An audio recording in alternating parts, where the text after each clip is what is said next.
Hi, this is Casey Beal, Battalion Chief at Battalion 202C, and this video is a brief update on the changes that have occurred to the VHF radio template, best practices for use of VHF on fire calls, and what channels you can use to prepare for the upcoming transition to VHF for hazard zone communications.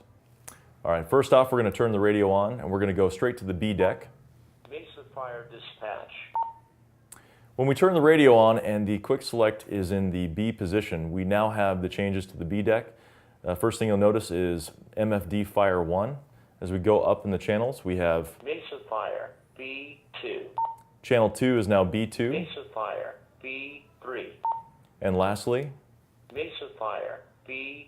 for firefighter safety, channel B1 and channel B16 are the same frequency. So if a firefighter has an issue, just as they do in the Phoenix system where A1 and A16 are Phoenix alarm, on the Mesa side, B1 and B16 are also Mesa alarm. Mesa Fire Dispatch. And that's the channel 16 position. Going back to channel 1, channel B deck 1, Mesa Fire Dispatch. you'll notice a couple changes in your template here. You've got a little arrow that indicates we're on an analog simplex frequency. The H stands for high power, and you've got a full battery as indicated by that battery symbol. VHF will be used anytime a hazard zone call is dispatched. This does not have to be a multi-unit response. It can be a single unit response, such as a vehicle fire or a fire alarm indication. Calls will be dispatched both on channel C deck 1 and B deck 1.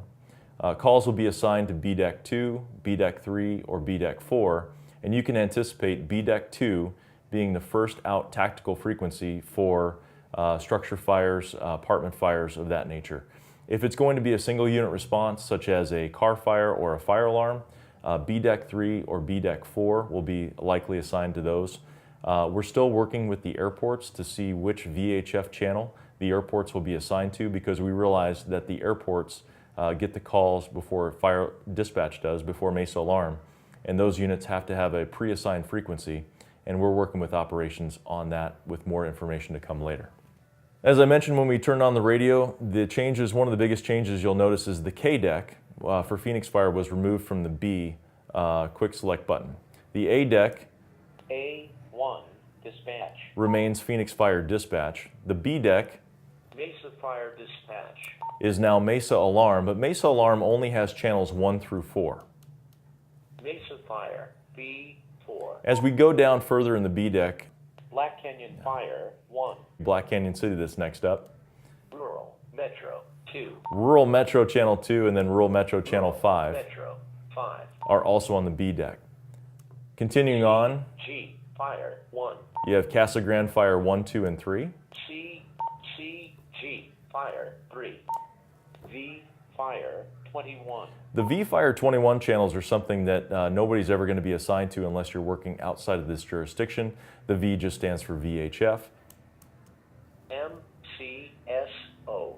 And MCSO is in this position, and then below that you have the weather, Fire Dispatch. ending with channel 16 on the B deck for Mesa Fire Channel 1.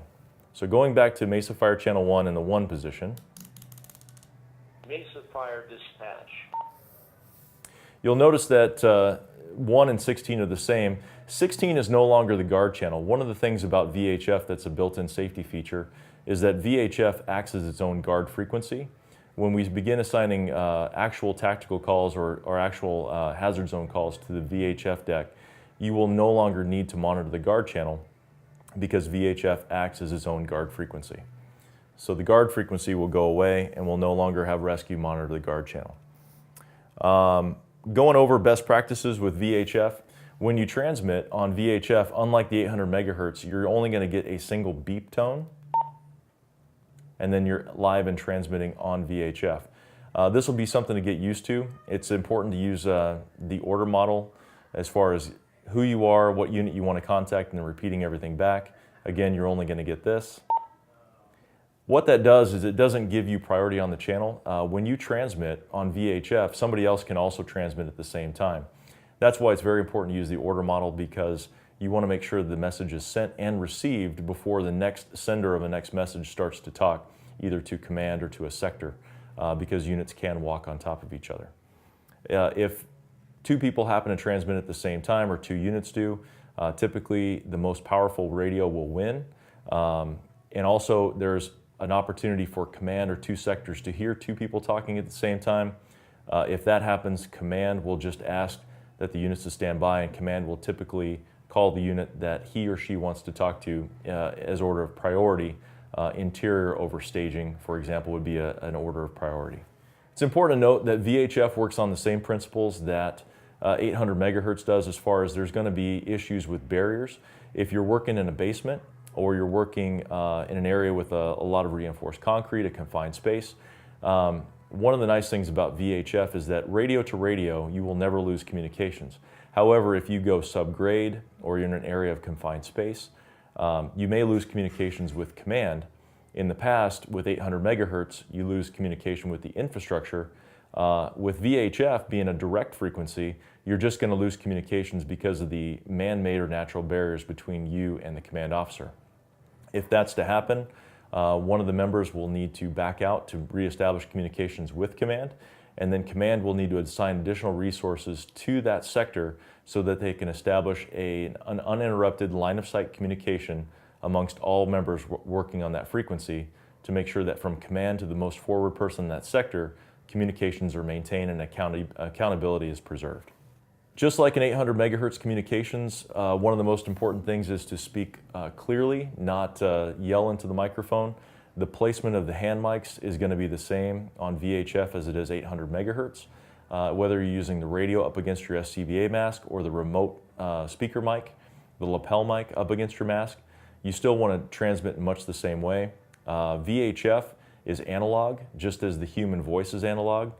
There should be less distortion, and there should also be less background or echo noise, because there's not going to be a delay on VHF. So when somebody talks and there's a couple other radios on around the person who's transmitting, there won't be that echo or cricket sensation you get with 800 megahertz, which can also help in command understanding what interior or other sectors are trying to transmit. Going over the orange emergency activation button, this is still active.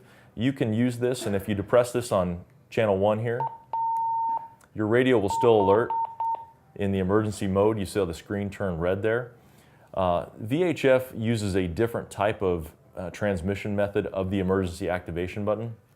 It uses what's called MDC ID, or MDC 1200 signaling. Basically, it works on a 4-digit ID that you can find in your battery compartment. That ID is transmitted to Mesa Alarm. Mesa Alarm has a decryption for that 4-digit ID to identify whether that's the captain, engineer, firefighter off of a particular unit, and then they will notify command. Command will then raise the unit with emergency traffic to determine whether it's a true emergency or an accidental hit. So your orange emergency activation button does work. However, regionally, we encourage any firefighter that would be in trouble, before hitting the orange emergency activation button, to declare a mayday, and that's declared by just stating over the air, mayday, mayday, mayday. If that doesn't work, then the orange emergency activation button can be activated. One of the differences to note is that on VHF, unlike 800 megahertz, hitting your orange emergency activation button does not give you transmit priority on the frequency. It merely transmits an ID to the alarm room saying that which particular firefighter or person on the truck is having the emergency. One of the last things I'll mention is that the Technical Services intranet webpage does have some information stored on the newsletters that were provided over the last year and a half before the transition to VHF.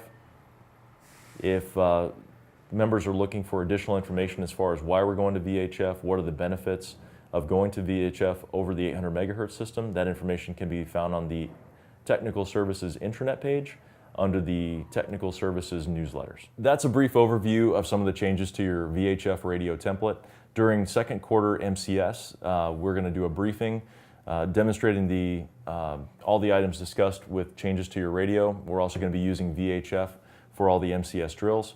If you have any questions, please contact me at Battalion 202 or Technical Services at extension 3524. Thank you.